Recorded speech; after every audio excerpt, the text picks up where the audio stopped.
Wilujeng sonten kanggo pamirsa sadaya, simkuring dina waktos ieu bade ngadugikeun warta ngeunaan budidaya tomat Momotaro di Lembang. Tomat teh beda-beda turea rupana. Disagedengeun tomat nu ilahar dijual di pasar tradisional, kiwari aya tomat nu beda tea, nyaeta tomat Momotaro.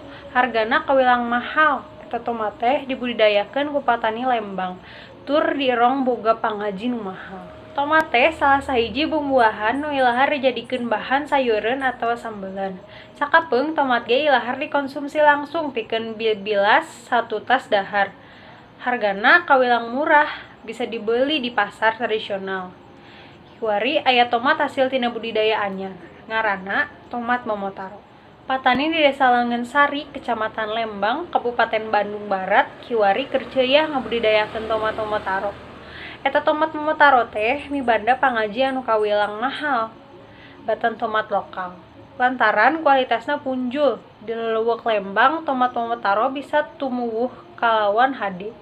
Samalah hasilna bisa dipanen 3 kali dina jero saminggu. Parang mangsana panen, puput tomat Momotaro teh henteu bisa sagawayah. Kudu luyu kana aturan, sangkan bisa awet, turta pangajina bisa tetep punjul. Tina ngaranna geus bisa kataksir yen tomat Momotaro teh lain tomat ti urang, tapi ti Jepang. Tumuwuhna tomat Momotaro kawilang langka di Indonesia.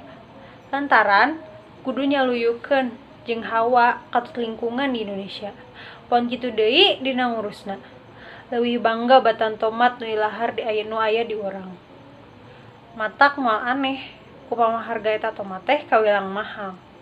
Eta hal brehkeun salah saurang patani tomat Momotaro di Lembang. Upama dibandingkeun jeung tomat anu ilahar teh Momotaro katangen beda, boh tina wangunna, boh tina rasana.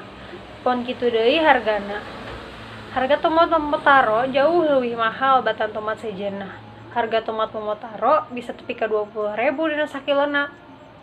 Eta tomat teh rea dijual di supermarket di Jawa Barat. Rupina sakitu warta nu parantos tiasa didugikeun ku simkuring kapayunan pamirsa sadaya. Mugi ieu warta janten mangpaat kanggo pamirsa sadaya. Wilujeng tepang deui dina waktos nu kapayun. Hatur nuhun.